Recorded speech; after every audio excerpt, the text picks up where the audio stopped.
This is a View from the Bridge, official podcast of the Belfast Giants for kingdomofthegiants.com. Today's Tuesday, the 4th of January, 2022.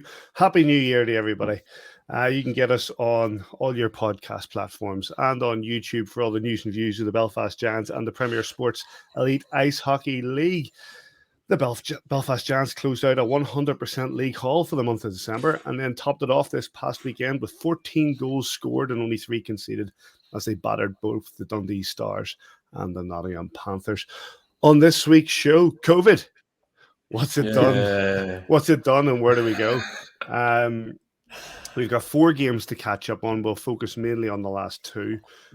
Tyler Soy is going to be our guest on the fan agenda. We have a few pieces of Elite League news. And it's Player of the Month time. And then we'll maybe breeze past the fact that we're playing Fife twice this weekend due to the changes in the schedule, due to that thing I said at the start, COVID. What's it done and where do we go? Big hello and a happy new year, Mr. David Mcgee. How are you? Happy New Year to you and your other 2 colleagues there. My other 2 colleagues, not your other. No, it is. My very good friends. I have to say, Christmas was a funny one for me this year, but Sis really looked after me. As soon as I arrived in Belfast, he had me down to practice every day. Taff was making me tea faster than Mrs. Doyle, and just to be in that atmosphere and be able to go down every day to the rink and have something to do was massively appreciated. And Sis running about after me like a proper taxi driver. So did he pay for your taxis, Davy? Or all the invoices in the post? He certainly never charged me. He got a dinner out of me, to be fair. So we'll call it quits. And it was very nice dinner too. It was absolutely banging. Like really good. Well, you know what? I was hoping to get home myself over Christmas, but as I said earlier, COVID. What can you do? Mr. Kitchen, how are you? I'm all right. Public Happy New Year, gents. Happy New Year. To be honest, I really enjoyed the 2 weeks off, which Davy sort of suggested. Thanks, Davy. And even tonight, I had to check my phone when I woke up this morning to see what day it was. But when you miss the 2 weeks and there was obviously not much happening for the first 10 days of it, on the ice anyway. It's we'll see what we can come up with tonight. Plus, it's always great to beat the Panthers, so love talking about that anyway. Sort of an enforced and voluntary couple of weeks off for the podcast, but we've come back suitably refreshed, Mr. Neil. Yeah, it's good to be back with you, gentlemen. Things feel a bit more normal. I think it's obviously this is Tuesday night. Podcast drops on Wednesday, not to give away our industry secrets, but I think the boys need a wee lift tonight. I think we're all a wee bit tired, a wee bit bedraggled from that first day back at work. So listen, we'll pick the energy up as we go here, boys. Come on, we'll be all right. Start talking about hammering the Panthers. We'll be grand. Yeah, that's it. Well, certainly we've got those games to catch up on. We'll be talking about the Panthers and the Dundee Stars, and we'll look forward to hearing from Jonathan Boxill, which we'll talk about as well, and Tyler Soy. But first of all, we're actually going to start with the sad passing of Gray Moran, who for 3 decades was the driving force in the back room of Nottingham Panthers, helping from the transition from a rink team to an arena one, and leading them into a period of silverware, including their first league title in 50-odd years. Growing there, he was able to grow their fan base year on year to fill that rink that we've seen just full there that past just the day after Boxing Day. He may not have had many fans from other teams and often wound up those in his own team, but Gary was a titan in the Elite League, and we here in A View from the Bridge have many good memories of appearances on the show, not least when we had to ask him to re-record an interview when it went wrong. Do you remember that, Davy? I was very, very fortunate to. I'm not going to say I was Gary Moran's friend. We were friendly with each other. He's an absolute gent to me every time. I had any cause to be involved with him. The first time I met Gary was actually in the SSE. It was the weekend that they came over to ultimately win the Elite League. We ended up in Rockies afterwards, and he wasn't over the top with the celebration or whatever. He says, "This was just our turn. Yeah, it'll be your turn again, kid," as he always called me. He says, "It'll be your turn again. So don't, have a beer, forget about it. It's done now. We're on the playoffs kind of thing." That incident you're talking about was when we did Skype and we had MP3 recorder, and I phoned him up about I'm going to say I phoned him at 10 o'clock on a Tuesday morning that they were recording a podcast. Says the guy, podcast night, could you do an interview? Absolutely, kid, but can you phone me back I'll do it during my lunchtime, 1 o'clock, phone me at 1. Phoned him at 1, on the button, he answered the phone. Davy, let's go. Hit record. So I thought it did. And we did. I'm talking easy 45 minutes. Although we got off the topic we were talking about. He loved to talk about Paul and the family and his grandkids and all that. Was his whenever always made sure that whenever I spoke to him there was time for the family chat, because he loved it. He asked about my kids, asked about his grandkids, all that stuff. Came off the phone with him, thought that's gold. That'll be banging the podcast tonight. You know, we've got somebody from Nottingham. It was always great because it was always quite a hard franchise to get an interview from. And he sort of did stuff for us for the podcast, which we always appreciated. Mm-hmm. Logged it on to put it on the Dropbox. I was like, oh no. I haven't pressed record. And that was brilliant. And I says, you know what? If he listens to the podcast, unlikely as it would be, and he'll think, well, I'm not going to do another interview because I spent 45 minutes and it didn't. So just to phone him and apologize, just rang him back and he answered the phone. He says, what's up, kid? I says, like, Gary, I have massive apologies here. Thank you for your time and all, but I have somehow not recorded that. I thought it was recording. And he says, right, I've got another half hour here. Go. And I went, what do you mean? He says, hit record now. And he did. The whole interview again, full 45, with less than 5 minutes chat about the family at the end. Did the whole thing again. Sad for his family first and foremost. Sad for the Panthers. Sad for UK hockey. He's been a stalwart of the game. Spoke to him a few weeks ago when he had came out of the hospital with his heart problems, and then obviously the cancer stuff came along, and messages are shared with you, and he was like going to kick this cancer's ass here. And unfortunately, as we all know only too well, just such a horrible disease that, you know, millions and millions, billions probably spent on research trying to somehow eradicate it. It's caught another good guy, and, you know, my sympathies again to Paul and his wife and the family and the grandkids and kids, and he'll be missed. He's a popular guy, whether, you know, he had his detractors as well, but I've only good things to say about my interactions with him, and he'll be somebody I'll definitely miss chatting to. Simon? Davy's summed it up perfectly. I mean, I only ever chatted to him once, and it was something similar to what Davy had. It was a night after the Panthers beat the Giants in Nottingham, and, you know, I'm not the easiest person to get on to when the Giants get beat. So, you know, he wasn't rubbing in the face or anything. And he's one of those guys where I sort of admire that, you know, he just bleeds Panthers. You know, he was the biggest Panther fan I ever came across. And you know, you sort of look back at the time. Obviously, Paul played for us. His son Paul played for us. And he had an affinity with, I remember you saying, Paddy, about him in Hull. You know, first time you ever seen him cheer for the Belfast Giants, obviously, because Paul was playing. But, you know, it's a bit, as I said, it's a bit like Dave Sims. You know, everybody loves to hate Dave Sims, but you love what he stands for with regards to the passion that he has for the Steelers. It's probably a bit like ourselves here. You know, we all love the Giants and want the Giants to win every single game, and it doesn't matter about the rest of the clubs. But when something like this happens, and you know, obviously it happened very, very quickly from what we know about it. And obviously, when it was announced to the Panthers there at the start of December, and as Davy says, cancer is just the bollocks, and it's never nice for anybody to get that news. And thoughts are with Paul and the family. It's just horrendous. And as I say, he'll definitely be missed. Dave speaks very, very highly of him from a Giants perspective. Taft does as well. And yeah, he'll be sadly missed indeed. Joel? Yeah, look, I'll keep it brief, boys.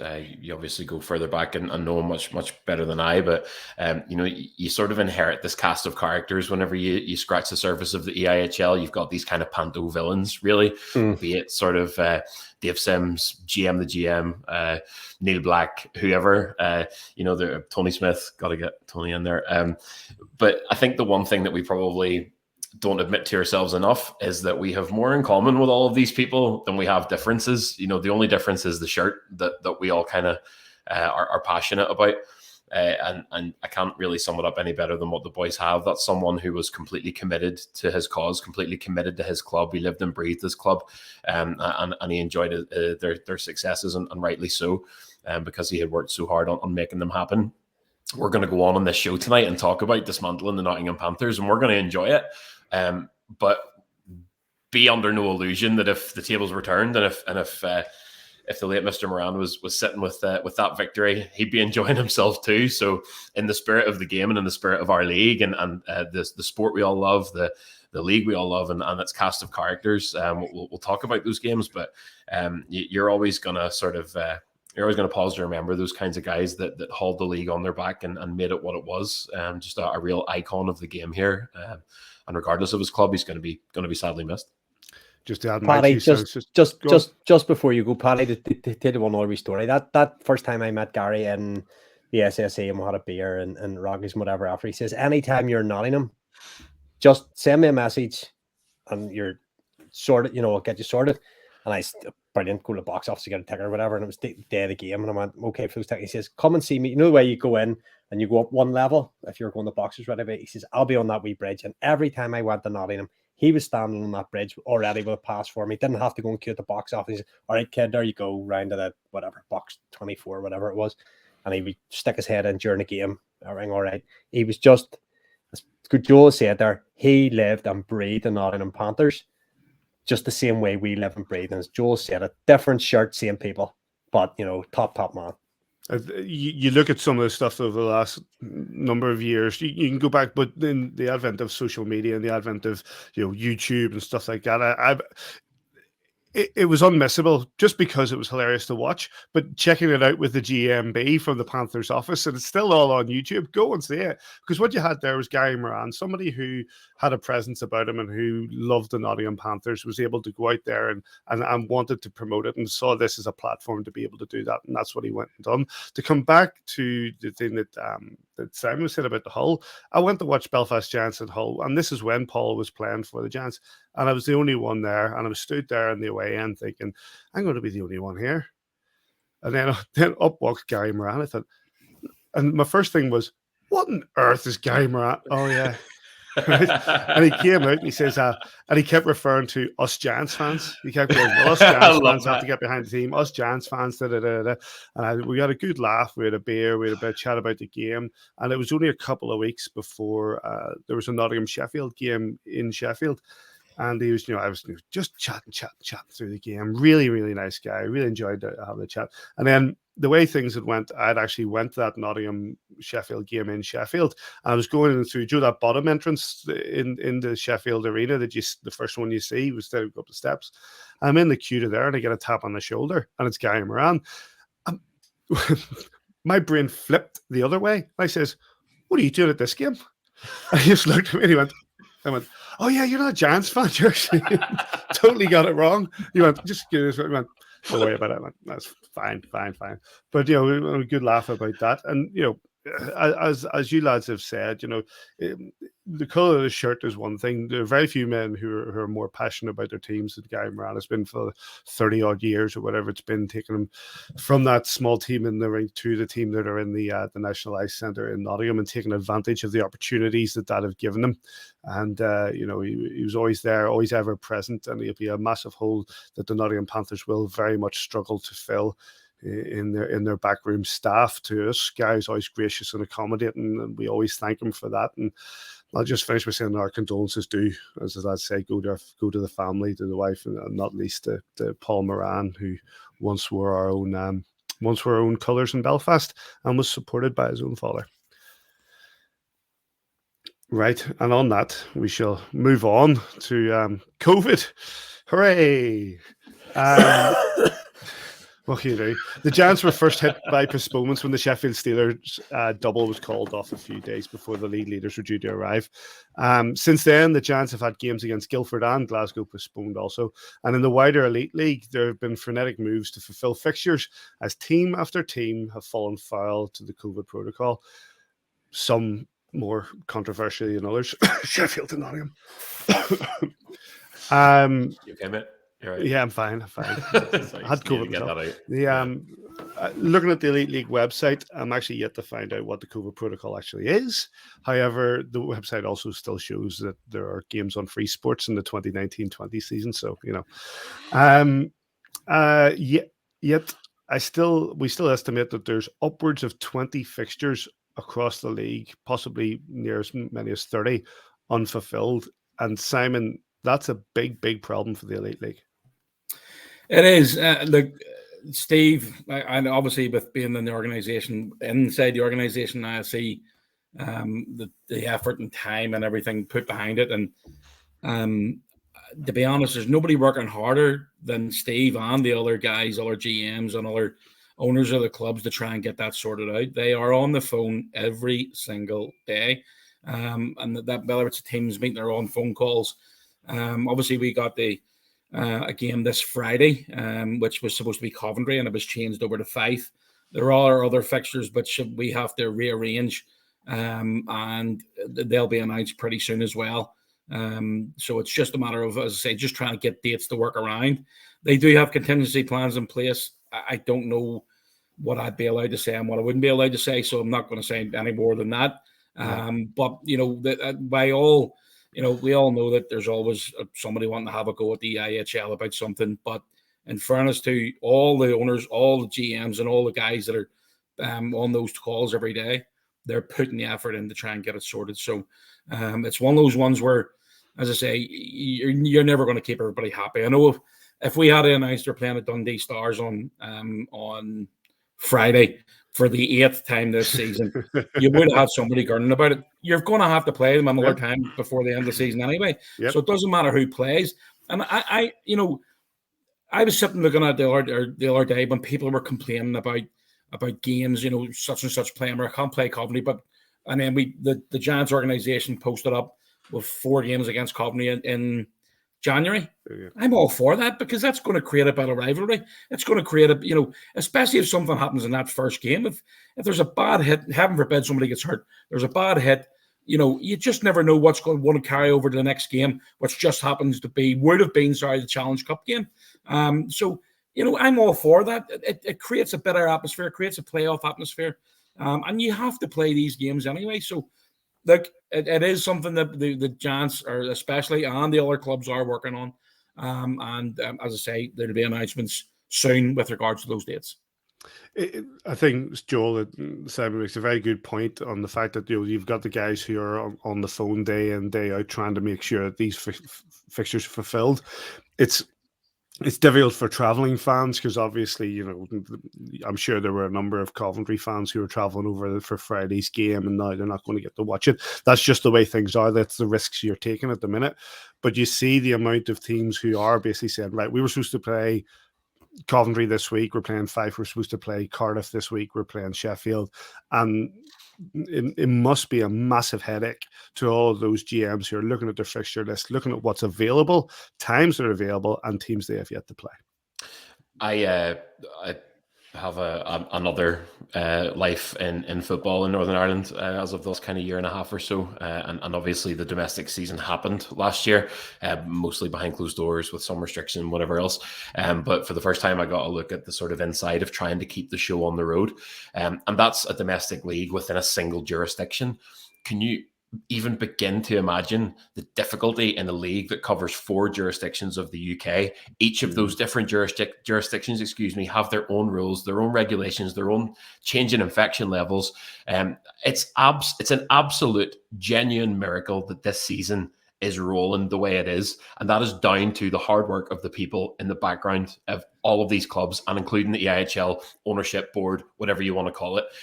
And just a note on what said there about, playing teams multiple times. I don't know if anybody has ever heard of that wee tournament that they play for every year in the NHL. Like, series against hockey teams is what hockey is all around the world. 7-game series in the Stanley Cup are an absolute electric factory, because you have these stories, these storylines, these rivalries that carry through each and every game. What's wrong with seeing a team 3-4 times in a month? I don't care.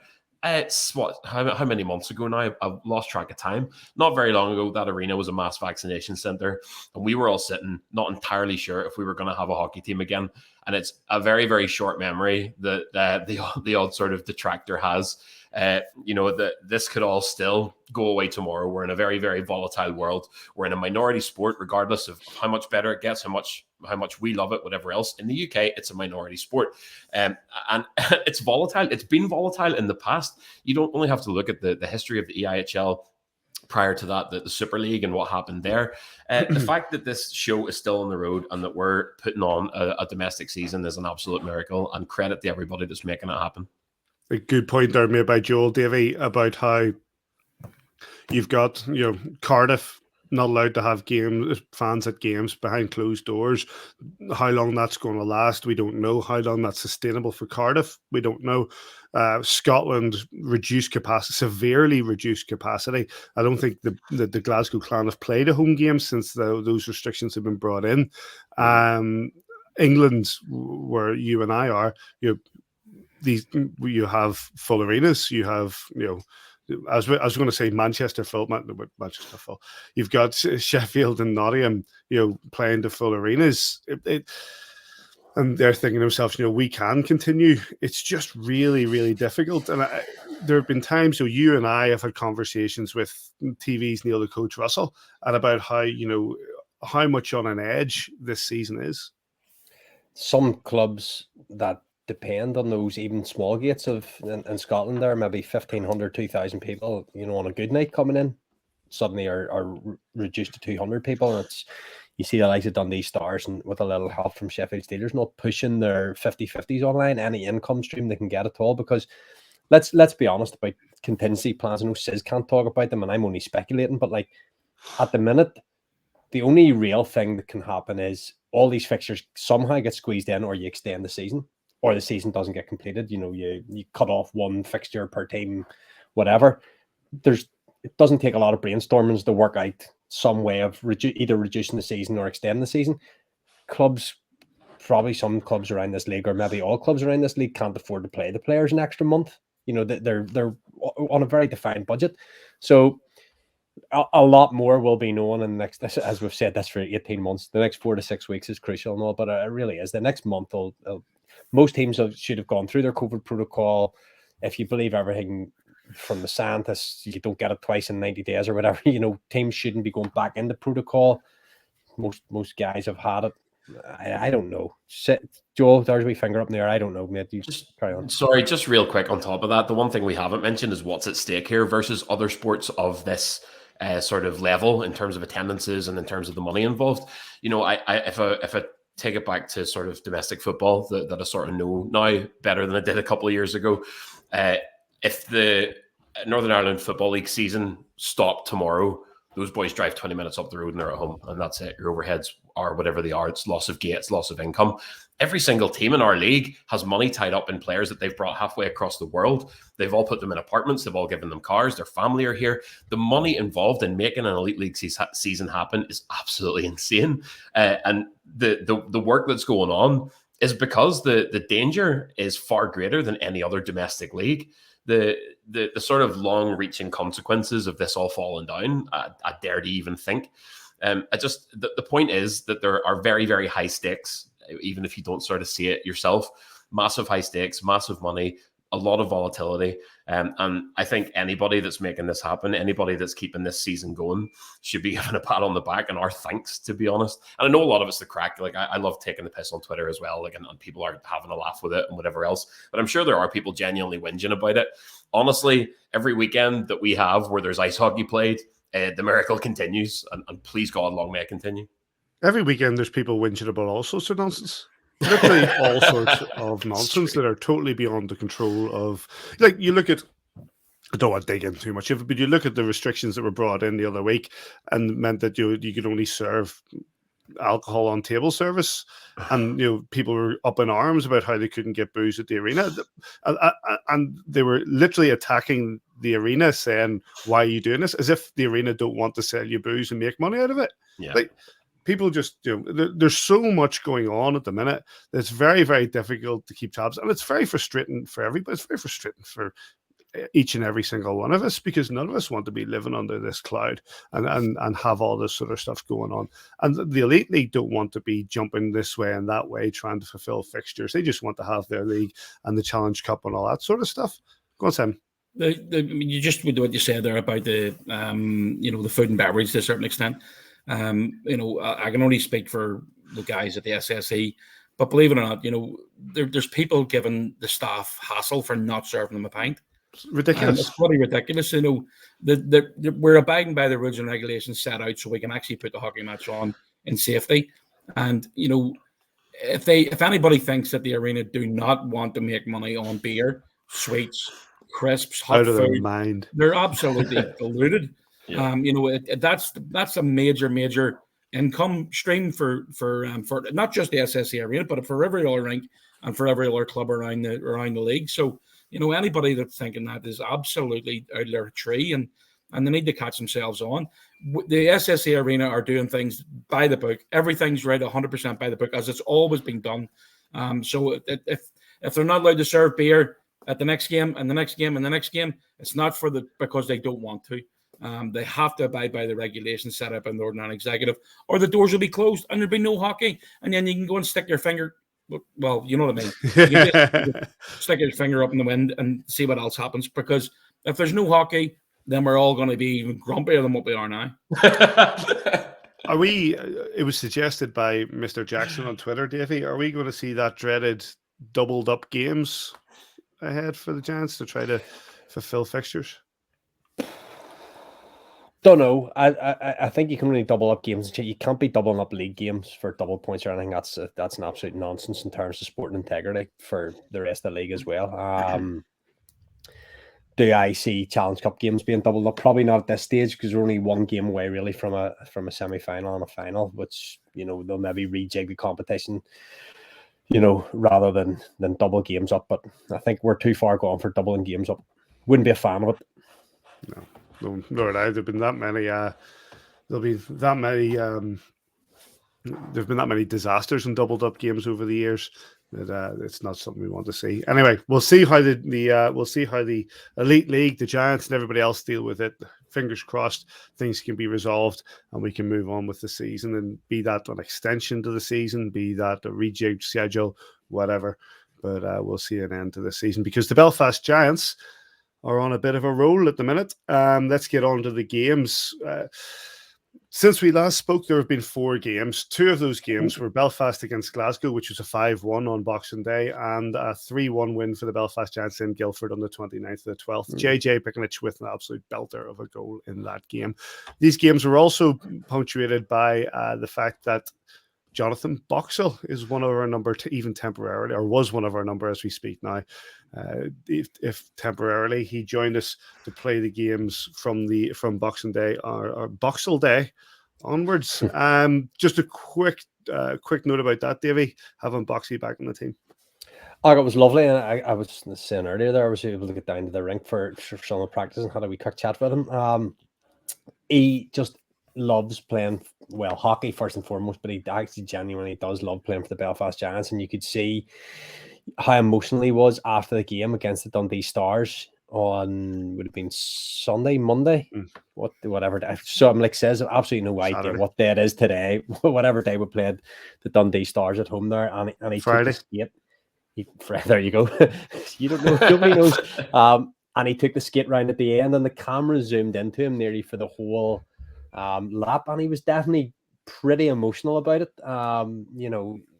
I wasn't 100% sure, and probably wasn't himself at that stage, whether he was going to play in Nottingham on Monday or not. But just the emotion coming out there of him going to be his final game, and a little presentation, obviously, from Kiefer as well, was lovely. Boxy's always just done what Boxy does. He knows his role in the team. It's developed over different spells with us. I remember when he first came, he was obsessed with his face-off stats, and he used to be in the main on Monday morning, how was it at the weekend and stuff. And then that developed. Obviously, this last little few weeks has just been a bit of a filler role towards the end of games and stuff. Whenever we could get him out on the ice, and comes up with a big block towards the end of the game, you're winning 7-2 in Nottingham. Same as the Challenge Cup final, that'll be a memorable one that goes down on his highlight reel. But wanted to sacrifice the body just to keep that puck away. And you could see Besko whenever the rebound sort of piddles through to him and he gets his glove on top of it, and Boxy's going for what's probably going to be his last shift. That a lot of stick taps there for him going off the ice. A very popular guy on and off the ice in the locker room and with the fans. And he's called it a career. He probably called it a career a while ago, and he wasn't really expecting coming home for a holiday and getting himself suited up 4 times. But he loved getting that gear back on again, and he's way back to Boston probably with most of it. Here he'd need to be. I was speaking to him just ahead of the announcement. I was doing a wee bit on that press release, and he sent me a photo of him and Chris Higgins. They're skating together in a rec league in Boston, and he's wearing a Panthers led Davy. I swore to him I was going to send it to you, and he's like, "No, mate, don't worry, I'll get a Giants one, I promise." So I hope he's away with that kit bag. Simon, you've a bit of an insight behind the scenes and all that, and bringing him back in. It was fantastic to have him back in a Giants shirt. Yeah, it was one of those ones where, hello Jasmine, it was one of them ones where, you know, it's literally just started as a bit of a laugh, and obviously, you know, Boxy doesn't like paying for anything, so he was phoning up to try and get free tickets for the Guildford game. Sorry, just for interrupting here. Would you like to make any more noise? So I mean, he was. You know, he was just phoning up for free tickets for the family to go to the Guildford match, and 15 minutes later, he was having a full-scale conversation about getting your kit back up again. What number do you want to wear? And we'll see where we can get to. Obviously, 89 wasn't available. I had to give him 55, but it sort of happened very, very quickly after that. It's we're trying to bring fresh bodies in to a certain extent. I wouldn't say he's fresh, but he's in his 30s now. But it was great to see him back again. He didn't play a lot of minutes, as Davy was saying, and but he takes up shifts, and he knows the role in which he's been brought in for, whether it be this season or 2018 season, 2016 season, it doesn't matter. He just has that little bit of experience more than what the likes of Mac and Kel would have had, and give them the opportunity there just to just eat those minutes up. And luckily enough, he came back 3 games, won 3 games. He'll be very happy heading back to Boston, as Davy says, with his kit bag full of fresh Giants merch. So he's not shying asking for it, believe you me. But good. He did his best to try and get it sorted out. Good man. Well, yes, all those games. We had the game against against Glasgow, which was 5-1. We won the game in Guildford 3-1, and let's just have a quick focus on the last 2 games that we played. New Year's Eve it was, Friday, Davy, just to clarify on that. The Belfast Giants took on Omar Pasha's Dundee Stars for the first time since Omar came in and beat the Belfast Giants on their last visit. This time, it went quite the other way. Belfast Giants with a 7-1 victory. 7 consecutive unanswered goals for the Belfast Giants. Kevin Rain, JJ Pickenich on the power play. Tyler Soy, who will be joining us later. David Goodwin scored twice. Jeff Baum, and then Tyler Soy with his second of the game to make it 7-0 before, with just over 2 minutes to go, Sebastian Bengtsson made it 7-1. In goal, Adam Marson, 23 shots on, 6 goals against. He played 45 minutes, and before Brighton Priest came in for 15 minutes, he had 13 shots on, 1 goal against. And at the other side, Tyler Beskarowany, 18 shots against, 1 goal against. Referees were Dulce and Vitas Lukasevich. Lukasevich. I can't say anything. Lukasevich.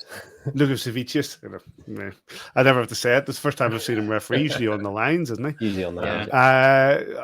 I'll start with you, Davy. It's been the way all through the December period. Quick, crisp passing and play against the opposition, and we were just too quick for them, and we just run out that 7-0 lead.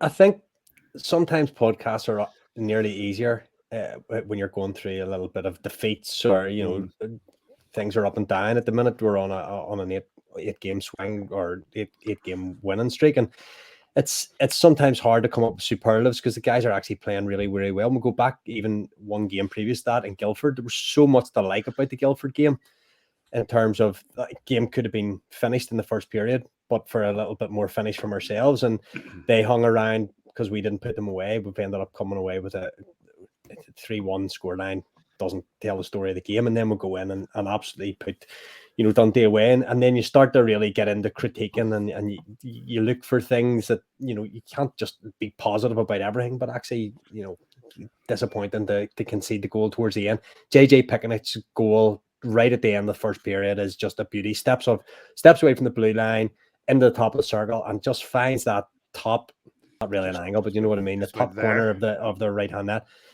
And right up there. up what would Aaron Murphy say, up where your Daddy keeps the good whiskey or something? Keeps the cookies or something.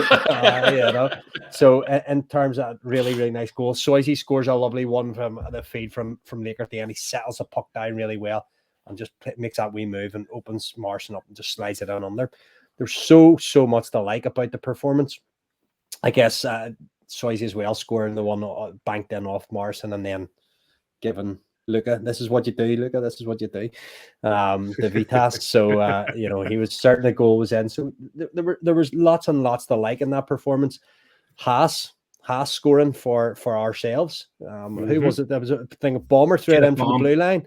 Yeah. And it literally goes in off Kyle Haas's arse in past Morrison, which is you'll love to see that as well. There's Joel. thing you'll love to see. So yeah, a really, really nice performance from the boys, and you could tell.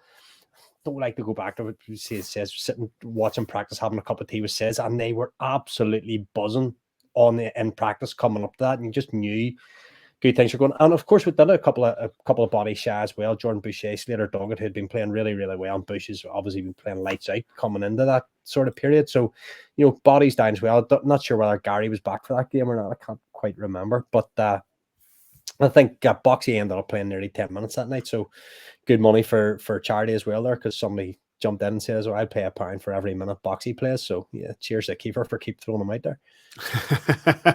A bit of a feisty game at times. Says you had the fight between Ben Lake and Cancapera, who didn't spend as long in the box as people anticipated. But you know, it's been the way of things against the Dundee Stars over the course of the season that we have had that sort of physical nature between the two teams.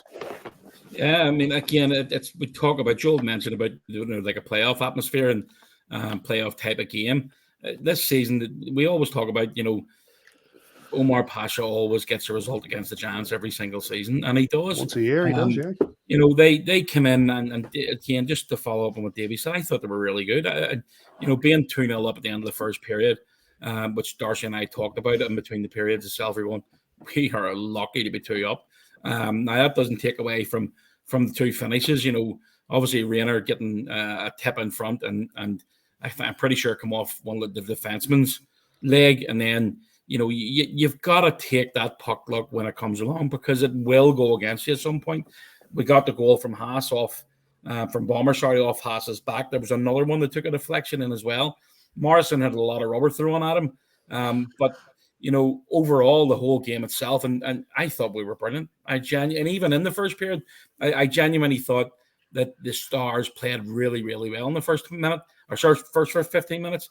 But once we got the first goal and then got the second goal so quickly towards the end of the first period, we started to dominate. We come out in the second period. We really controlled what way the puck was going. Basically, you know, we didn't give any odd man rushes up. We just controlled the game. And that's one thing that when you're winning, you get more and more confident. Davies touched on the guys in practice. You can see that in practice. There's more chirping going on. There's guys taking the piss. There's guys having a laugh. You know, when you see the incidents with the likes of, you know, when there's a goal scored in training against Besco, he hits a puck and past him at any time.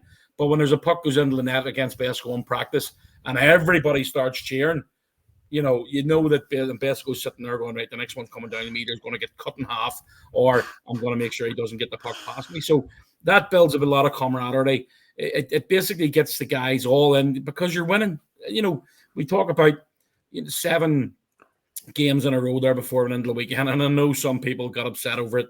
I absolutely understand. It's not something you keep on keeping a track of, but we are 8 games deep now. We are 8 wins in a row. We've got 5 coming up on Friday. We've got the 5 come up on Saturday. We've got a really good chance here to put a really good string of wins together. It's not going to be easy against Fife. They had a great win last night against Dundee. I think it was 6-3 in Dundee, which is never an easy place to go to. But all we can do is concentrate on what we can do. It doesn't matter what every other club does or what results are happening in other ranks around the country. We've got to concentrate on what we're doing. We've got to concentrate one game at a time. And if we can do that, then we'll be all right. So long way to go. Let's not get too overexcited. It's 8 games. Yep, it's all great at the minute. But we're getting the puck luck coming our way.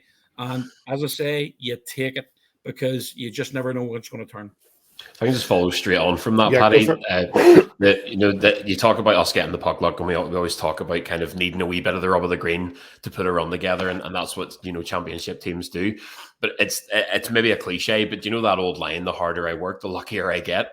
We are going to the right areas and doing the right things, and that's why we're getting goals in off arses and why we're getting lucky tips and whatever else going on. It's because we're doing the work.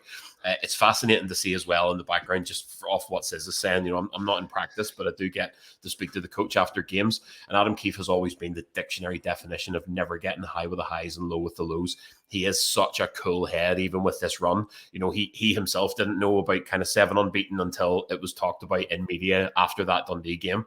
And it's just, from what Simon's saying, you can see it. It's all over the coach that all he is focused on is the next game, the next shift, and nothing else in the league, not what's going on anywhere else, but what the Belfast Giants can do. And even in his post games, you listen to him talk about, well, there was 1 or 2 things I saw that I think we could even improve on and get better on again. You look at maybe like the power play, little bits and pieces that we can just keep tweaking. But listen, momentum is massive in sport, and we have a ton of it right now. And do you know what as well? I know all you and all the other grumpy boys, Paddy, don't like talking about Greek. But listen, if you're on a run like that sells tickets, mate. Let the club make some cash. If I'm a casual and I know that they're unbeaten in 8, I'm going to the next game to see if they can make it. I heard Nigel Ringland mention it this morning on BBC Radio All-Star. I'm like, come on, Nigel. Come on. Yeah, but no, it's a good place. Of course. Set my ways. That's just the way I am. Highlights from that game. That's why Gary Jackson tweets you every week and says the word "shut out." Yeah. The highlights from that game, Belfast Giants TV. Big shout out to Neil Whiteside. The highlights from that game were out in 2 hours or something like that. It was absolutely ridiculous how quickly those highlights were turned around and stuck on YouTube. Fantastic work as always from the guys. He got to watch the game on Friday night. Neil had to take COVID protocol there the week before last as well. Okay. So, he changed a few things around in the production side of things. Rachel was doing the game night details and the likes of the dance cam and the chuckle puck and what have you.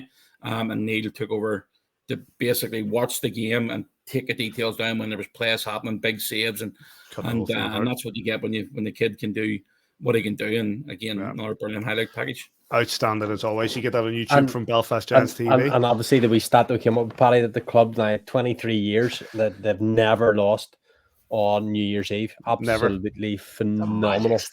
I've only conceded 1 goal in New Year's Eve games ever. What was how many games we played New Year's Eve? 1? Let's talk about the Panthers game. We'll move it on to the next game. But we're going to move it on to the game that took place yesterday on Monday against the Nottingham Panthers. We do have Tyler Soy waiting in the wings. We're going to race through the chat about this and then go talk to him. But it was an enjoyable one, as it always is when you beat the Nottingham Panthers in the National Ice Centre. 3,914 people crammed into that massive arena to watch a 7-2 victory for your Belfast Giants over the Panthers.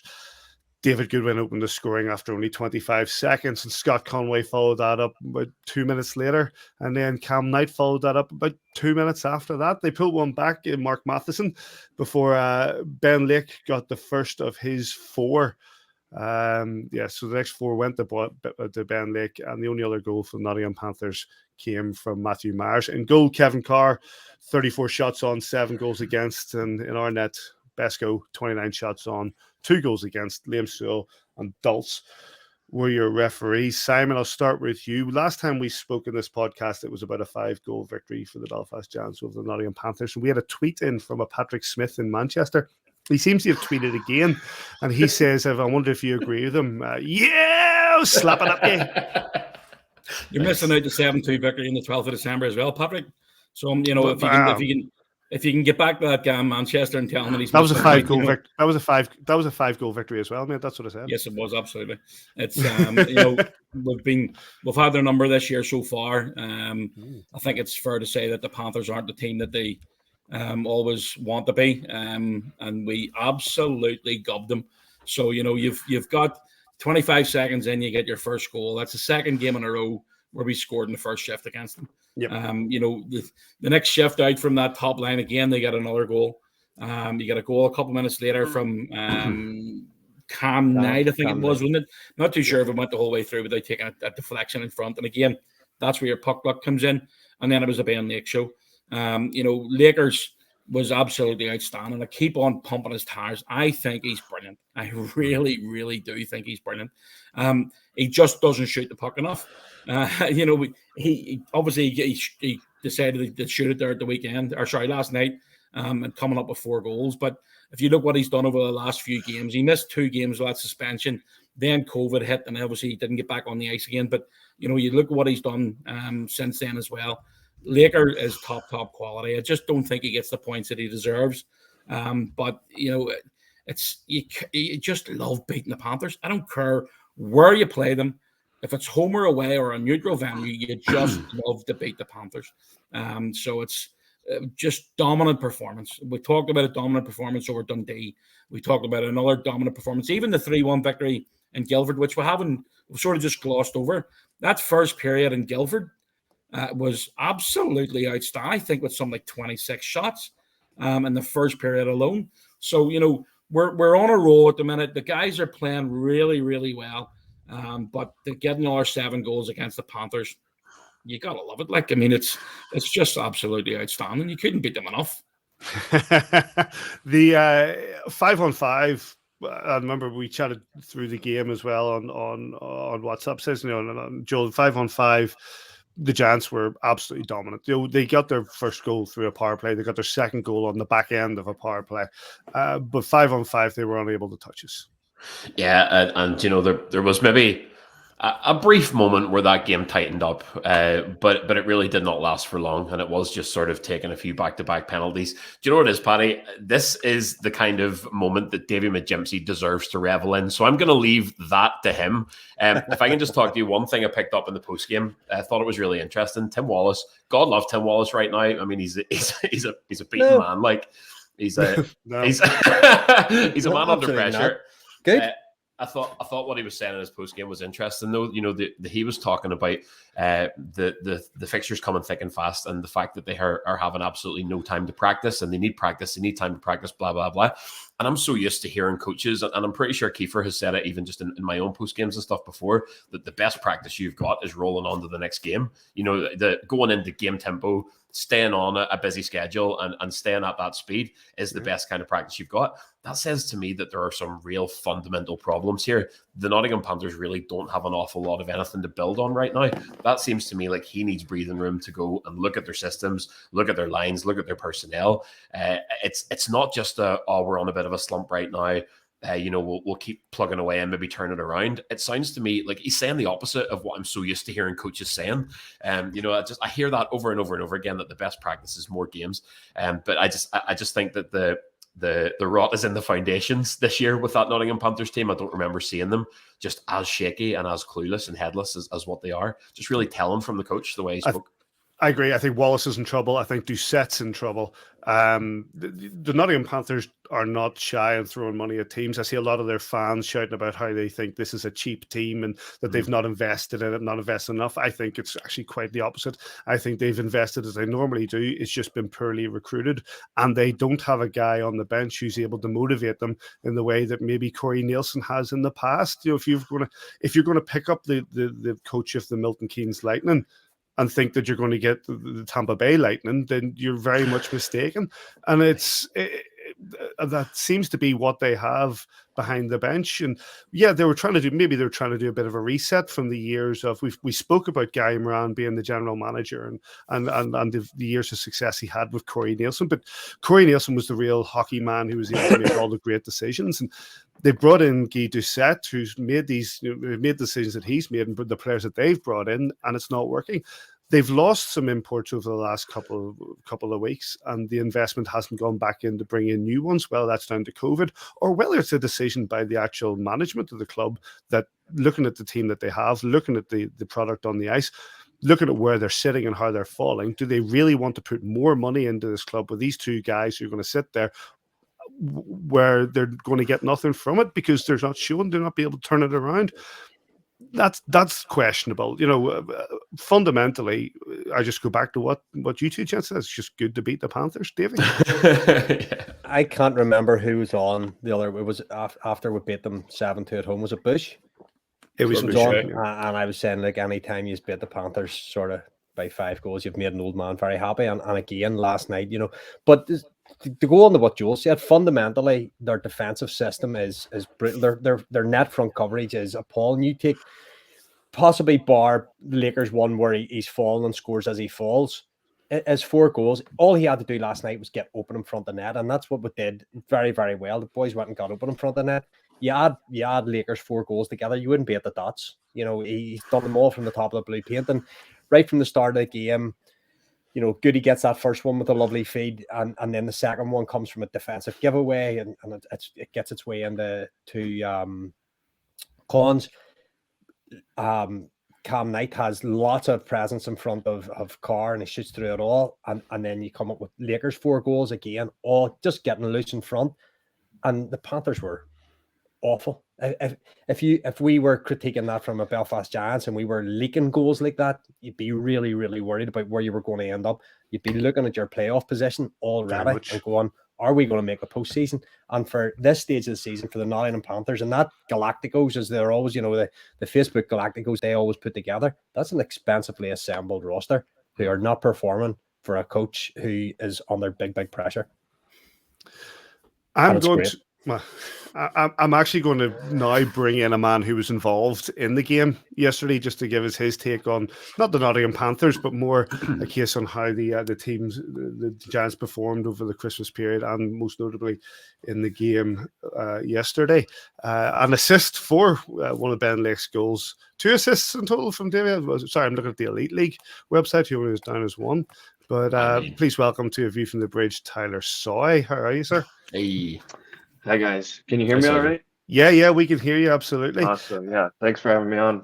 No worries. You've been sitting listening to our diatribe in the background there, and how much we enjoyed yesterday's game. What was your take on yesterday's game?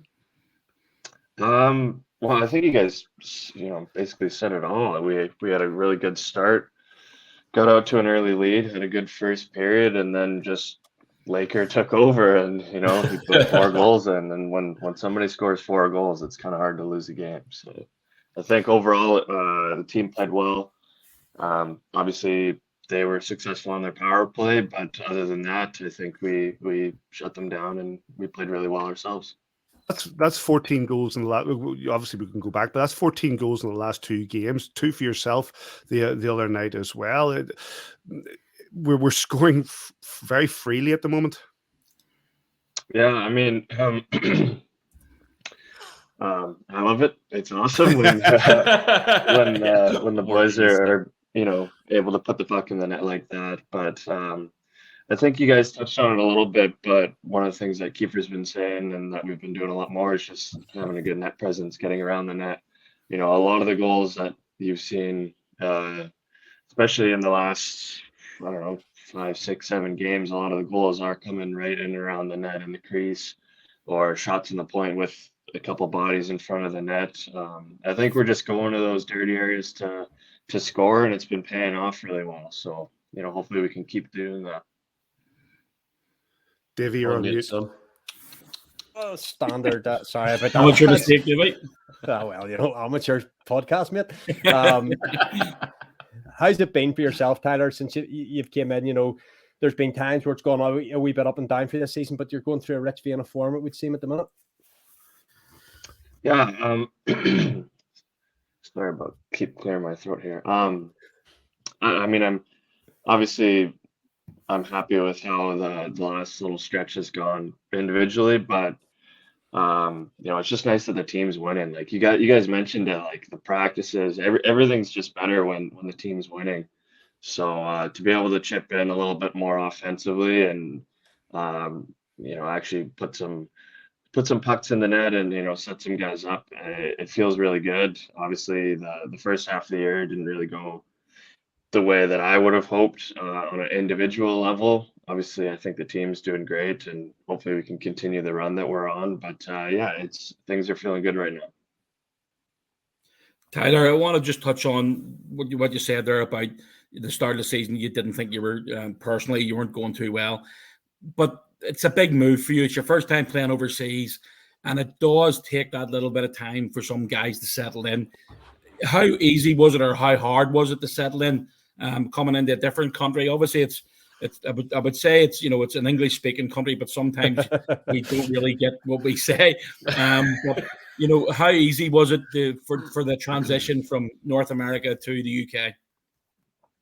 Obviously, it's tough to really know what to expect, but I gotta give the organization and just the team, like the group of guys, I gotta give everyone a lot of credit because everyone's gone out of their way to make a lot of the new guys and myself feel really comfortable being here. The transition, I thought it's been pretty good. There's been a few things personally that have gone on off the ice and stuff, but don't really want to make any excuses as to why I'm not scoring or whatever because this has happened or that's happened. But I think the transition over has been great. The team's been great. And yeah, like I'm just happy that things are rolling as they are right now, and hopefully they can keep going. And let's roll that forward to the last 3-4 weeks. Obviously, a little bit of time off there with the COVID protocol for a lot of the guys, but you picked up 2 goals the other night. You had 2 on Boxing Day as well, I think it was. You're starting to find the net a bit more, but is that because you're playing with guys on a regular basis and you feel comfortable with them? Yeah, I think that plays a bit of a part in it. I think just the fact that I've maybe scored once or twice, that just every game that you can get a goal, I think it'll just help your confidence, and when you get more confidence, things are going to go a lot better. And but yeah, playing with guys, obviously it has been a bit all over the place at times, but when you can get a bit more consistent with some line mates, that really helps a lot.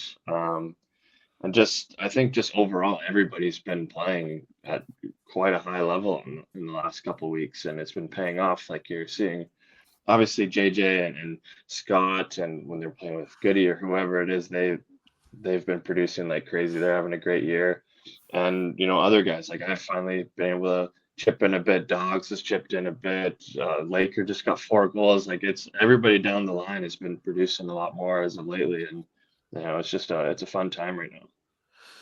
Tyler, and I'm sorry in advance to Davy if I'm robbing a question off him here. Davy has spoken on this show, even early in the season, as you referenced there, just about finding your feet, starting to find those points, kind of find those opportunities on goal. One thing I think that you arrived in Belfast with was potential, and to be fair to Davy, it's something that he's maintained the whole way through, and he's currently basking in that hot take right now as it all comes good. But I hope Giants fans have taken a look at your career, but your time spent in the WHL. You spent your junior career in the WHL with the Victoria Royals between 13 and 17. In 323 games, you had 327 points, 151 goals, 176 assists. Good for the club's all-time leader in games played, goals, assists, and points, and 3 assistant captaincies. In that time. It's whenever you look back on that as a sort of body of work, whenever you look at your time in the WHL, that junior career for you, was that really the springboard for you into your pro career? Was that really whenever you felt things kind of light up? You obviously had some time in youth sports as well, but that to me just seems like a real stamp that you've made on the junior scene there. Yeah. I mean, I loved playing in Victoria. I had a great time there. I played with a lot of really good players and played, we had some pretty good teams.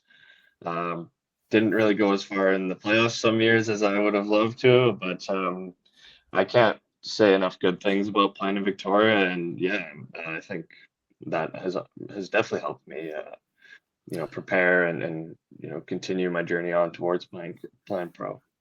As part of that, and very rightly so, very well deserved, you got your first kind of taste of pro hockey. You went to the AHL, played with San Diego Gulls, which I'm pretty sure, correct me if I'm wrong, boys, Colin Shields played for San Diego once upon a time. Yes, he did. He did, yeah. And also in the coast with the Tulsa Oilers. How did it feel to kind of get that first pro goal, get the gear on in the AHL on the coast? Are those memories that are probably, whenever this is all said and done, that you'll look back as highlights? Those kind of the first taste of the pro life. For sure. I think I've been playing hockey for 16, 17.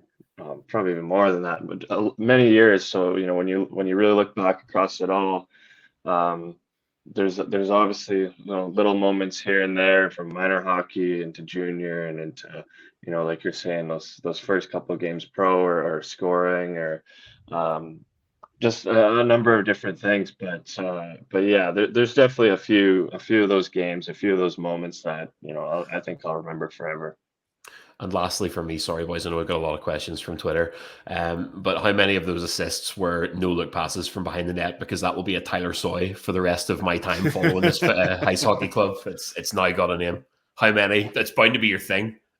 I don't know. I think it's just lucky that it's happened a couple of times, but I'll take it. So thank you. I'm going to go to Twitter for a couple. On the back of actually some of the questions that Jules asked, Alison McLaughlin wanted to ask you, how's your experience playing for Canada under 18s when you went to the junior 18s there? It was unreal. I was fortunate enough to play for Canada for both of the under 18 tournaments. One of them we won. The other one, I believe we came third, maybe, or. Yeah, honestly, I don't remember. It's a while ago, but I was very fortunate to play for them. Some of the guys that I've played with are incredible people and incredible players. I mean, there's a handful, if not more, that are in the NHL right now, and very impactful players in the NHL. A lot of guys in the AHL. The Hockey Canada program it's a pretty good one. Obviously, the players, the caliber that comes through those programs are pretty exceptional. So I'm very lucky and fortunate that I was able to be a part of it. One from Johnny Baxter saying, probably reflecting back on what we all talked about, but he wants to know, have you changed your approach at all from the start of the season that's allowed you to be a bit more fluent now in your scoring? I think on the ice, I wouldn't say I've changed too much. Off the ice, I think just maybe the mental side of things. I've always been quite hard on myself, and especially during those stretches where I wasn't really contributing offensively, I was definitely getting very hard on myself. And I've tried to just change my mentality up a little bit, and not to say to not care at all, but just to if I miss a chance or something, just try to move on to the next play, think about the next play instead of going back and just constantly being, I should have done this, I should have done that. So definitely just changing my mindset up a little bit and trying to cut myself some slack here and there, and I guess it's been paying off. One more here from Patrick Walsh. Do you have any pre-game rituals to go with that DJ set you personalize pre-game music the fans heard in Boxing Day? Tunes. I got one note on the playlist there is I gotta give a shout out to my good friend Chad Butcher. He's playing back over in North America right now, and when I got the email about handing in a playlist, I was just like, I don't know what to put on this. So I messaged him right away, and I was like, hey man, like hook me up with some songs that would be good in a warm up, and he's the one that helped me out with it. And I think it's more of a upbeat and high energy kind of playlist, but other than that, I don't really have too many rituals or superstitions. I guess just I would get dressed in the same order in the same way, but maybe play a sewer ball game with some of the guys 2-touch before the games. But other than that, I'm pretty easygoing. Well, big thanks to everybody who sent in. There are a lot of questions on Twitter that we got for you. We're going to keep you around. Usually at this point, Tyler, we let people go, we let the players go. We're going to keep you around just for a couple of minutes more, if that's okay, because we'll move on to the next section. And the next section is the nominees for the Player of the Month, sponsored by Phonacab for the month of December. And I'm going to bring up the video of who we asked people to nominate who they think should be the Player of the Month, and we've come up with 4 nominees, and those nominees are, if they ever appear on the screen, JJ Pikanich, Tyler Beskorowany, and number 71, Tyler Soy. I think Jeff Baum is supposed to be in there as well. Let's play that video again. And so those are 4 nominations. There we go. There he is. Jeff Baum, JJ Pikanich, Tyler Beskorowany, and Tyler Soy. And I'll start with you, Davy. Who are you going to pick for Player of the Month? I think I know you're the campaign manager here. This is an absolute slam dunk. Who was it used to really go nuts on Twitter to get himself? Alex Foster. This Tyler, I don't know whether you know that there's a trophy that probably sits in the locker room, Simon. I don't know anymore. It's been going for what, about 5-6 years now, maybe even more. Every month it's voted for, and some players get really involved in it. A guy that used to play for us, Alex Foster, got involved North America for getting people to vote for him. But it's easy to vote for JJ Pikanich because he's been outstanding really from the start of the season. Bombers first year pro doing really well. Besko saving at the back. But for me, just for the turnaround and fortunes, and as he said himself there, just working hard every day and waiting for those opportunities. He's 2 points a game, last 2 games. So we're running on average 2 points a game. We're starting again, 2022, so this guy's a 2 point a game player. So my vote's for Tyler Soy. Tyler, if you were to vote for anybody except for yourself out of those 3 lads, who would you vote for? Oh, that's a tough one. But you can vote for yourself. You can vote for yourself. You can absolutely vote for yourself. I assume you would vote for yourself. Davy's in overdrive here.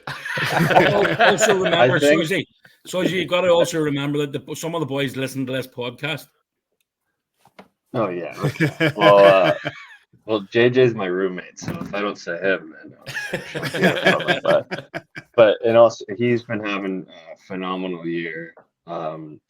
Besko, well, I think in the last eight or so games, he's maybe allowed 2 goals as the most, 1 or 2 goals in all those games, and a couple shutouts there. Bomber's been playing unreal. I feel like he just keeps getting better and better all year. So, honestly, any of those guys, I'd be happy with getting it. So they've all been pretty incredible. Fantastic. So I'm going to chat to the other 2 guys, and I'll put you on the spot, and I'll put them on the spot as well. We'll talk about it. But put them on the spot there. I want to know. I've only put you in the spot, Davy, because you're the Tyler Soy campaign manager. You know what I mean? That's exactly what he is. He'll be your campaign manager, Choisy. I've got this going on Twitter here. Every day in the next couple of days, Davy Mcgee will be tweeting out trying to get your votes. All right, sounds good. Maybe I'll give it a like or retweet or something. Listen, if you think I'm going to say anybody else other than Tyler Soy with him on this show, come on, I mean, that's why I'm going to drop him out now. So says doesn't care. Says who you vote. I don't care. No, I have to admit, Soy, I think you've been brilliant the last few weeks. Absolutely outstanding. But for 4 game-winning goals in December, and the goal that he scored against Dundee, the second goal, and just so happens to be a game-winning goal as well, on Friday night on New Year's Eve. I'm voting for JJ Pikanich. That goal was absolutely outstandand. The shot was incredible. I was right behind it. He couldn't have placed it any better if he had walked over, lifted the puck off the ice, and stuck in the top corner. And if he's there, if he's in the room with you tonight, if he's in the apartment with you tonight, ask him what I told him after the game, because he nearly peed himself. But top quality. And again, that's just my vote this month. For all the listeners out there, to be fair, it was a nice finish. Kyle Haas has screamed the goal. Just you pipe down, son. Pipe down. Go on, Patrick. You think about it. Put yourself on mute. He scored from in front of net. Swayze scored from behind the net. That takes hockey IQ, mate. He's bending physics. He's bending physics. And as we said earlier on, gave himself the goal, which was like that was very important. Absolutely. Talk us through that one, Swayze. You've told the referee that's a goal. Well, I just got to say, one of those goals takes a lot of skill. The other one takes a lot of luck. And I have to. It's one of the things I brought up in the podcast a few weeks ago, and I've been lucky enough where I get to watch a lot of practices, both this year and over the years. And I did say a couple of weeks ago regarding your personal side of things, I think you're one of the most talented stick handlers, controllers of the puck. Just the way you see the game that we've ever had, especially in the last few years anyway.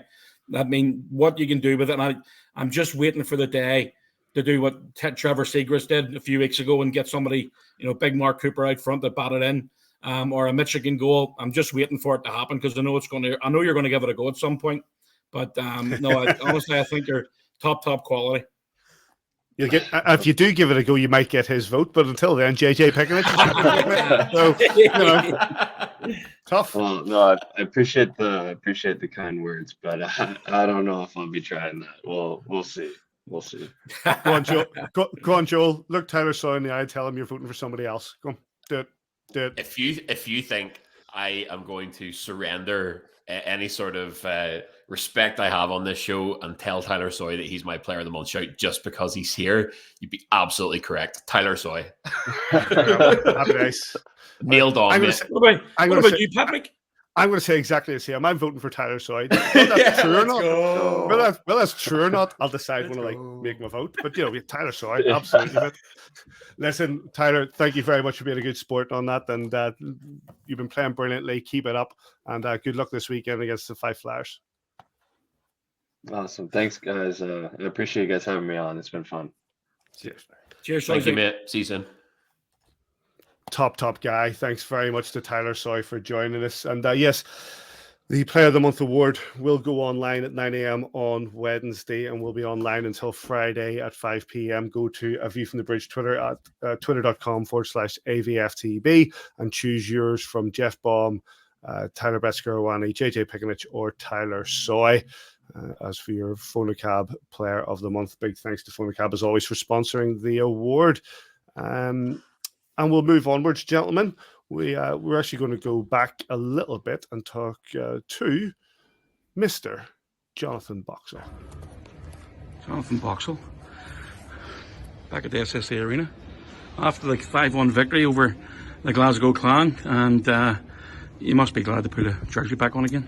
I mean, yeah, it's amazing how this has all fallen into place, and whether you believe it or not, with destiny and stuff like that, I mean, everything's gone right to make this a possibility, and I'm just so thankful for the opportunity to come back and be part of the team again. And when you step away from the game for as long as I have, just call it what it is, right? You never think you're going to do something like this again, and to kind of, even if it's one night or a few nights, whatever it is, it really is special. And it's funny, right? You speak to guys that I played with and I'm still very, very close with, and I told them, and everyone has the same reaction, which is like, I mean, that's what everybody dreams of, right? It's just one last chance to do it, because trust me, when you step away from the game, life is different, and you look back at it with great fond memories. Obviously that final season was amazing, but to be able to do it again, one game or however many games it is just awesome. So I'm just so thankful. And I need you to talk us through exactly how we got to here, because it literally was, you were looking for tickets for a place where it had been close to your parents' house on Saturday, and when we'd play on Guildford on Wednesday. Yeah. So originally it was supposed to be myself, Alyssa, and Ophelia coming home for Christmas, because obviously I haven't been home in almost 2 years, and Ophelia's never met my granddad. So we were planning on doing a family trip, and I saw that the Giants were playing Guildford, so very excited to come see the team. Obviously the guys are doing well this year, which is awesome. So I texted Keith about tickets, and I also FaceTimed Darcy about a week ago, and he made a comment about, obviously there was the issue with numbers and stuff. So from there it kind of became a possibility, and it went from can I have tickets to do you want to bring me gear? So I'm just so thankful, as we said, like it's just crazy. Even I was in I was in Vegas about 3-4 weeks ago for work, and sounds tough. No, yeah, and I never played with the guy, right? But I met him at Garside's testimonial. But Matt Pellich, we became friendly. We both sell similar technology, and he was in Vegas, and we met and had dinner and drinks, and talked about our experiences and living in Belfast and playing here. And we both kind of said to each other, imagine going back to that. And it's just crazy that literally was 3-4 weeks ago, and now it's a possibility. So he was one of the first guys, ironically. So I never played with the guy, but it's just those bonds and absolute top lad. Yeah, great guy. Yeah, and obviously you're a father now. How old's Ophelia now? She's 1. Yeah, it was her first birthday a few weeks ago. So it was just amazing how quickly they grow up. And when you get to Wednesday in Guildford, is she going to be at the game? No, unfortunately, they weren't able to travel, which also increased making this a possibility. Right, okay, so okay. I'm here. So they stayed back in Boston for COVID reasons and everything. So yeah, just here by myself, and that also made it, as I said, far more of a possibility. So yeah, and they watched the game, and Higgy watched the game, and my parents watched the game. So yeah, it was cool. Talk us through your first shift. Well, actually, let's go back. It was actually do the warm up. You got to talk about the warm up. I'll go one step further than that. So pre-game skate this morning, I stepped onto the ice, and obviously I still skate a decent amount in Boston, and you're skating with Higgy every week. Yeah, we skate quite a bit, and even the basic sort of beginning of a practice when guys skate around, do laps, and shoot into the empty net. I stepped on and saw the way guys are moving the puck and the speed. I was like, and the guy who runs the skates back in Winthrop in Boston, his name's Larry. And the first thing I thought was like, well, I'm not out here with Larry and the boys anymore. I'm out with the Giants. So, but no, it's cool. It's just. And then the pre-game skate, the warm-up skate. Yeah, I seen Besco just taking his time coming out the door. Yeah, that was he made that clear that I was going to have to do that. So ironically, I think the people who control the timings and stuff, as I was going on the ice, just said, "You're 18 seconds early." I was like, "I'm just getting this out of the way. We'll take those 18 seconds for me to skate around, and then we'll get the boys on." So no, it was cool. 5-1 victory. Again, being part of a Belfast Giants squad in front of a home crowd at the SSA Arena, and obviously, it's not a bad Christmas present. Yeah, I mean, it's as you said, right? Like I'd be lying if I thought I'd ever get the chance to do this again, and I'm just very, very thankful for the opportunity, right? Like these things don't happen. Like everyone I've spoken to, whether it's Danny Myers or other people that David Clark reached out, like a bunch of guys, and everybody says the same thing. Like it's just so cool and just such an amazing opportunity. So I'm just, I keep saying it, but I'm just very, very thankful. And the fact that we won is even better, right? Well, to be honest, I'm really thankful you came, because Kiefer had the conversation with me last week to get my skates. I needed a line, mate. I was on the bagel line, me and Mac. So we needed a centerman. So yeah, maybe you should put your name in the hat. No thanks, mate. No thanks. My skates are happy enough on a Sunday night. Boxy, great to see you back in Belfast, mate. And I'm hoping it's not going to be your last game in Belfast. Fingers crossed, but if it is, then what a way to go out. So very thankful. Fantastic to see Boxy back. And you know what? One of the things I thought, not just from that interview for the ones watching YouTube, but when I saw him on the ice and whatever, he's in great shape. He's in great shape. He said he's back on the ice. If you follow, I follow him on Strava, and he's always on the bike. He is always on the, constantly cycling, that lad. And then I looked there to see when his last thing was on Strava. His last thing on Strava is when he went around Royal Port Rush the other day with Deco. It's like, you can't Strava that. That's just a wander around Royal Port Rush. Come on. Get a grip. But no, listen, you can see his enthusiasm for the game. You can see his enthusiasm for the Belfast. I remember when he was at the Milton Keynes Lightning and he was dying to get back to the Belfast Giants. Yeah. And it's just fantastic to see that he got that opportunity. And, hopefully we'll see him back in some capacity with the Belfast Giants, be that maybe he will play another game, maybe play a couple of games, or maybe just as a fan. It'd be great to see Boxy back at the SSE Arena. And thanks to him and yourself, since we're doing that interview with him. News, Mr. Neil. Yeah, can we talk about the unfulfilled dream of seeing Simon Kitchen play for the Giants? I'm going to hold on to that dream for as long as I live, boys. There's time yet. You can eat some minutes, says. No, not a chance. I could eat a queer bit of things, but I'm not going to be able to. there's like we can go over old ground here. And I think we probably touched on it. Says when we did the one-on-one with you in lockdown, right back at the start of the first lockdown when we were doing those one-on-ones, they're probably still available on SoundCloud. Some of them are great, and there's probably some still to go out. You probably should have had the opportunity. I know you'll tell the story if you want to, but like that first season, probably should have had the opportunity to at least get the opportunity to put yourself in a jersey. Yeah, well, I mean, I was told before, but it all stemmed back to 2 years before the Giants actually were announced that it was going to happen, and then I was playing in the British League with the Castlereagh Knights at the time. It was a tough season because we did, you're again, we talk about the travel that the boys have, but we had away games where we had to take the 7 o'clock ferry in the morning, and then a 6-hour bus ride to Blackburn to play straight away, and then to get back on the bus and drive straight back to Stranraer to get back on the ferry to Belfast for some of the boys to go to work the next morning.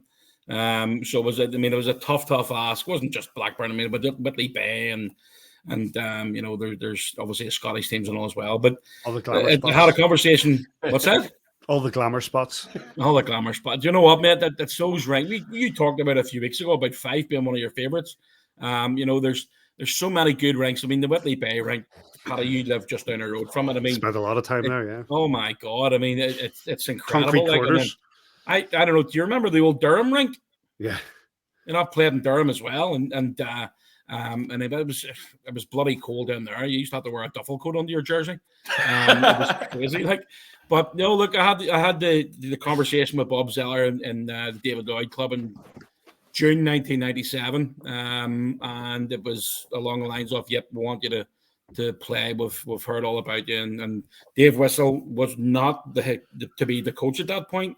It was a guy called Gary Steffen, who was with Slough Jets at the time, and he came over and he was going to be the head coach along with Bob Zeller was going to be there, and we chatted about playing and what I was doing that season and everything, and yep, everything was agreed. And then about 3 months before the Giants hit the ice, the 3 months before the Giants hit the ice as a team in England, before obviously 6 months before they hit the ice here, just got the call saying, "Look, sorry, we're not going to play any Northern Irish players," and that was that. That was basically a dream over at that point.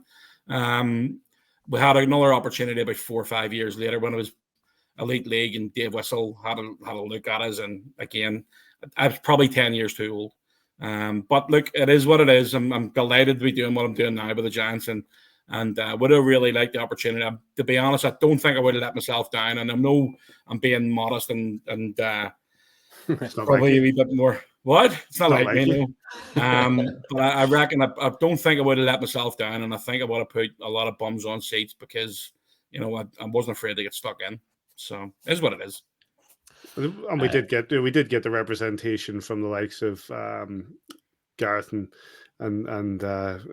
Mark and those guys who were able to go out there. But it would have been good to see you out there. Says I agree with these two gents, and the fact is, but that you're, like you say, like you're involved in the club the way you are, it's a bonus. Yeah, may the dream never die. Onto the news, boys. It's obviously been a couple of weeks, so switch it up a little bit. We'll just take a quick rundown of the sort of the current standings and where we are in the league. So in the Premier Sports Elite League, since we last met on the 15th of December, the Sheffield Steelers have gone to OT twice in their last 4, dropping 1 in Cardiff and winning the next at home against Glasgow. They then bagged a 4-point weekend in a home-away series against the struggling Panthers and remain rooted to the top of the league with 33 points from 20 games played. The Cardiff Devils sit only 2 points behind with 31, but crucially have played 3 games more than Sheffield, most recently taking all 4 points in another home and away double of their own against the Guildford Flames. Your Belfast Giants, as everyone watching or listening to this will know, are currently red hot and sit in third with 28 points from 19 played. Watch this space. And a split weekend with the Panthers was enough to see the Manchester Storm leapfrog their way into 4th, shutting them out 4-0 on New Year's Day for 20 points from 20 played. After a brilliant start to the season, which I probably talked up a little bit too much, Guildford have fallen to 5th in the standings and now have 11 regulation losses in 19 games played. They are now without a win in their last 5 since screening past Cardiff by 2-1 on the 5th of December. Dire straits for our friends in Nottingham in 6th place with 18 points from 19 games. They have just 8 regulation wins from 18. And the dubious honour of 3rd most goals allowed in the league at the minute was 65. Tough. Win on New Year's Eve against the Storm is their sole victory since the last of View from the Bridge. The Coventry Blaze have been having an absolutely terrible time of their own with a single regulation win since they beat the Dundee Stars 5-1 on the 7th of November. They're 7th with 14 points from 16 games played, thanks to the dreaded COVID protocol, whatever that is. The Dundee Stars are 8th with 13 from 19 played. They were defeated 6-3 at home by the Fife Flyers, their first game since that New Year's dismantling at the hands of your Belfast Giants, and that was last night, Monday. Yeah. And the Glasgow Clan sit outside playoff contention with 12 points from 15 played and the least goals scored in the league with 37. They've picked up a single point in their last 4 thanks to that OT loss in Sheffield. And the Fife Flyers remain at the foot of the table with just 12 points from 18 games. That win against Dundee was their first since the 28th of November when they defeated Nottingham 4-2.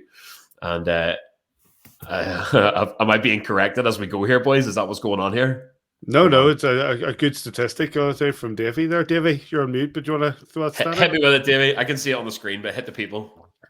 Oh, hit the people. The Belfast Giants have scored 29.23% of all goals that Nottingham Panthers have conceded this season. One in every 3 goals. In 3 games, basically, the Giants have scored 1 in every 3 goals they've conceded. It's brilliant. 65 goals conceded and 19 of them for the Belfast Giants. And just 3 bits of news, boys. There's only 1 suspension since we last met on Boxing Day in Coventry. Devils forward Stephen Dixon was assessed a major and game misconduct penalty for an illegal check to the head on Blaze D-man Dane Gibson. Dixon essentially delivers a high hit to Gibson following a chase for a loose puck. Made his head the main point of contact on a hit where such head contact is avoidable and should have been shoulder to shoulder. This is an interesting one for me. Dops did acknowledge that Dixon attempts to make a legal body check and the contact does graze Gibson's upper chest simultaneously with the head contact, but the brunt of the force of the hit is delivered by Dixon's shoulder to Gibson's head, and they obviously again mentioned elevation on the way into the hit. He comes up to make the hit, so he's been fined and suspended for 1 game because he has a clean disciplinary record previous to that incident. You just see the margins getting finer and finer with these kinds of suspensions, especially when it comes to head stuff as kind of science and what we continue to learn about head trauma and concussions and all that kind of stuff.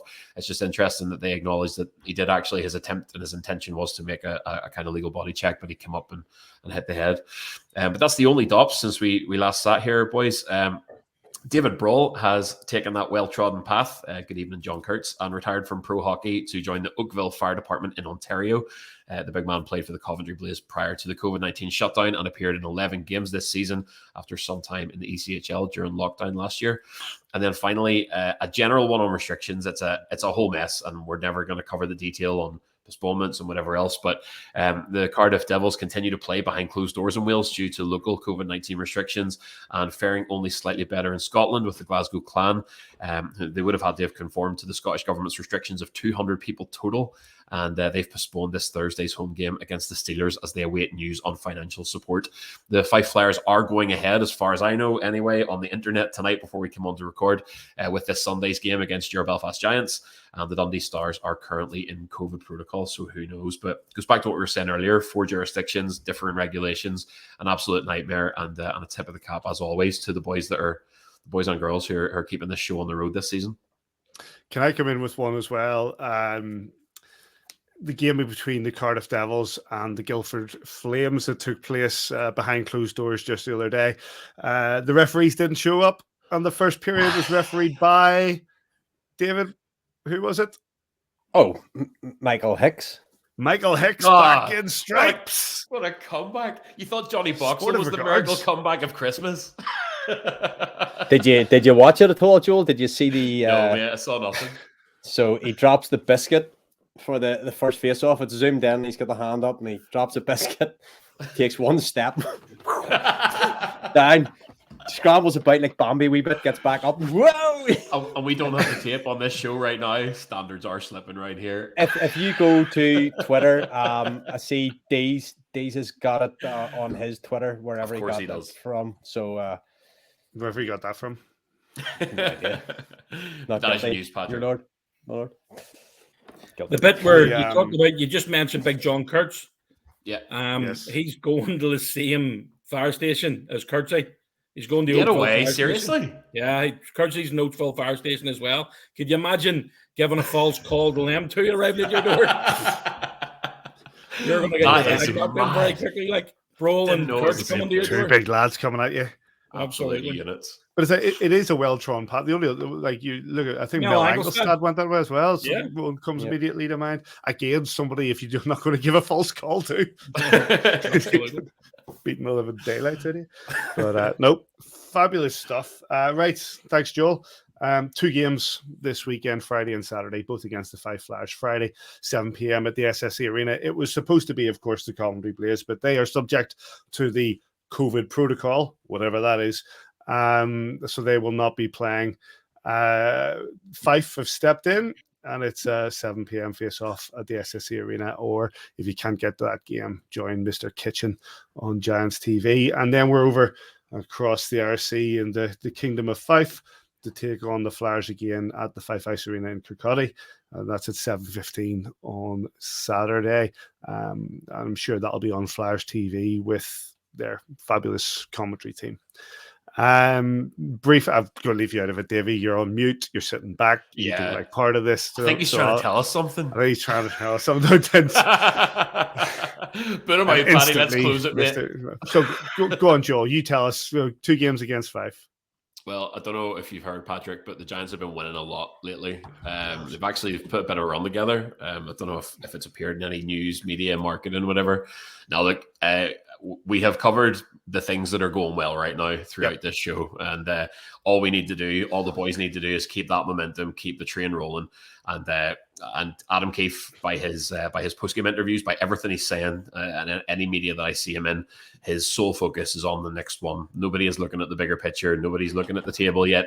Everybody's just looking at the next game up. And honestly, thank God we have a next game up. I don't care who it is. As long as I can keep coming to the rink and watching my team, I'm happy. And even better if we keep winning. Are these our last games against Fife? No, That's a David. No. Ugh.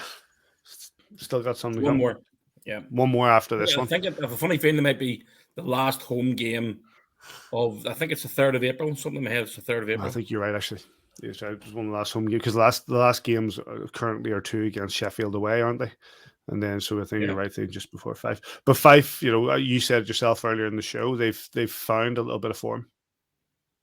Yeah, again, we've had a good record about going to Fife, but it's a tough place to go to, especially against a club who we've got a new guy come in, that Brendan Mcgee, I think it is, played with Griffin Reinhardt in the KHL 2 seasons ago. He scored 1 goal and 2 assists last night. So, he's you've got to be careful. You can't be overconfident getting into these games. And Adam will make sure that the boys are well aware. I mean, I'm actually going over to the game myself on Saturday.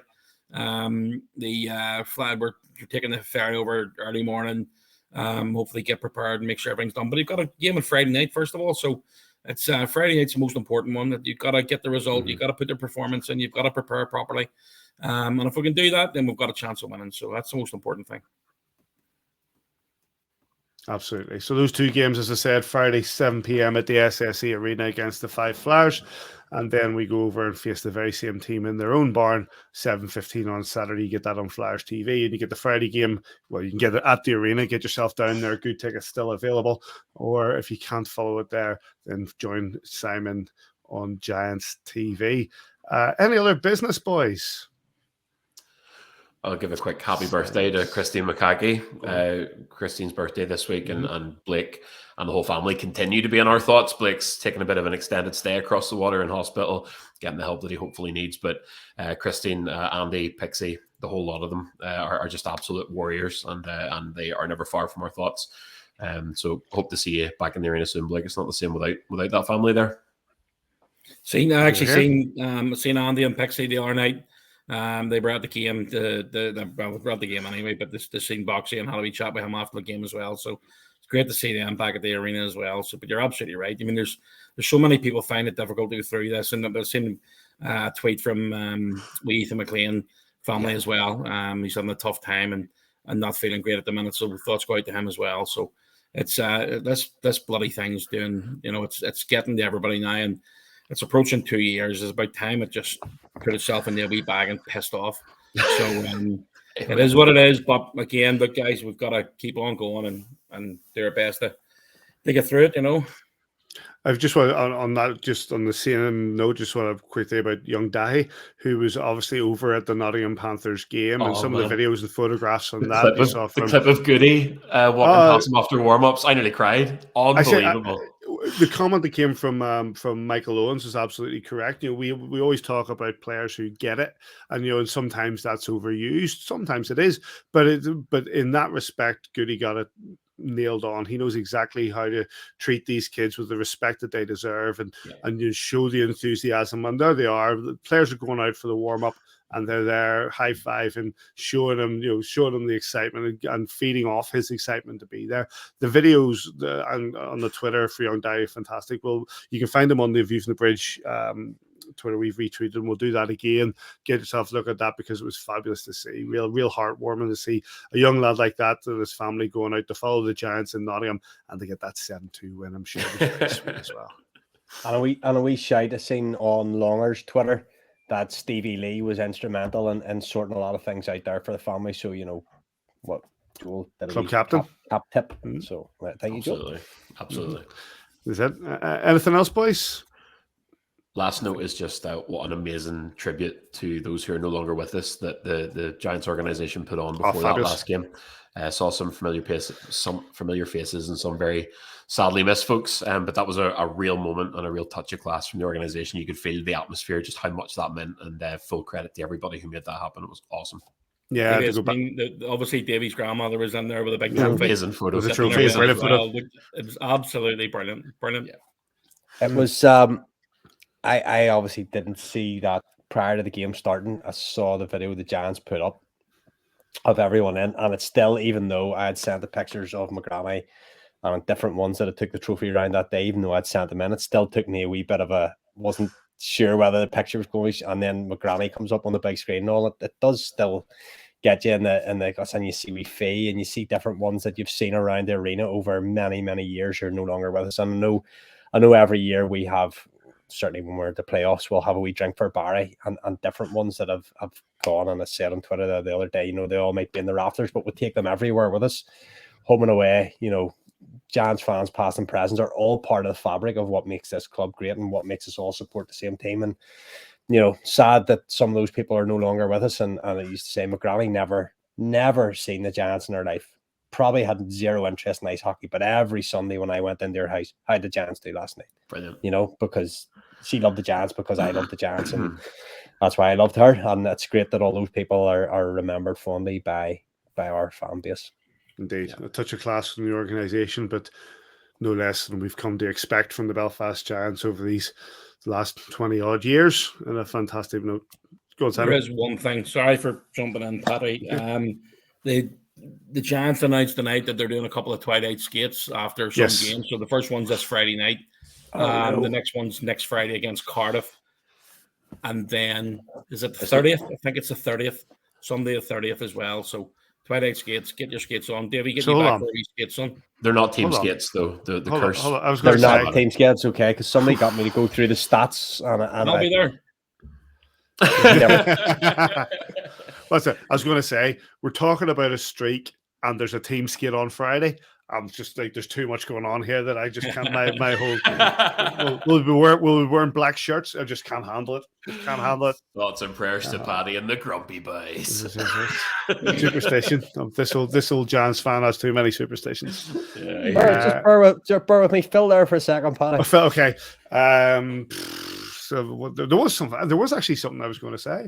What were you it was about about the videos and stuff that Neil Whiteside put together, and about these in the touch of class that the Giants, they always seem to do these sort of things, but it's some of the names and faces. I had to rewind it and see it, because I was like, I had it on in the kitchen, and my kids started running around. I was like, so I ended up shouting in the middle of it, which didn't go down well. But come on, Davey, I'm feeling as best I can here. Nah, it's somebody asked me a few weeks ago about the statistic for game skate with the Giants after games, because they're you did come up with it as well. I was able to put it up. It's just, you'd be surprised what we can find if we're put under pressure. But is this not enough for you? No. There's not enough pressure. And I'm not going to look at this. And on that bombshell, we're going to say those two games this weekend, both games against Fife, home and away, Friday 7 p.m. at the SSE Arena. Get that down there for that game, or find it on Giants TV with Simon, and then back over to Fife at the Fife House Arena Saturday at 7:15. And you get that on Flyers TV. A big thank you to Tyler Soy and, of course, to Jonathan Boxill. Thanks to Simon for doing that interview with Boxy. You can get us on at Avftb, Facebook. You can get us on all your podcast clients and on YouTube. And I think we're this week, as a one-off to try it, we're on Spotify video. Listen, it popped up on the screen. You can add it to here. So I've never heard of Spotify video, but you can catch us now on Spotify. At least this episode on Spotify video. Davy's head just popped up there. Come on, then, Davy. In the 6 games that we have had skip with the Giants after the games, we are 2-4-0, 19 goals for, 17 goals against. So we're due. We're due is what we are. Well, but it's not a team skit, so we're all right. That's okay. We're all right. We're all right. Okay. Listen, gentlemen. And if you want it to be more than that, 1 win and 1 loss. Twice we've gone to Fife. 1 win, 1 loss with Fife playing us. So, but it still doesn't matter because it's not happening. It's not team skit. That's all right. Imagine make this 2 hours a night. Carry on. We're now at 1 hour. Only 20 minutes to go. Only 20 minutes. And at 1 hour and at 1 hour and 39 minutes 1 hour and 40 minutes. We're going to wrap it up. Gentlemen, thank you very much. A happy new year to you. Good to see you. Glad we had that bit of a break, but it is good to see you. Yeah, you too, boys. Thank you. Get yourself down to the game this weekend because, we don't know what's ahead of us. So get and watch the Giants as much as you possibly can. And wherever you are this weekend, we hope you enjoy your hockey. And we'll catch you here next time on A View from the Bridge. Vote Soy.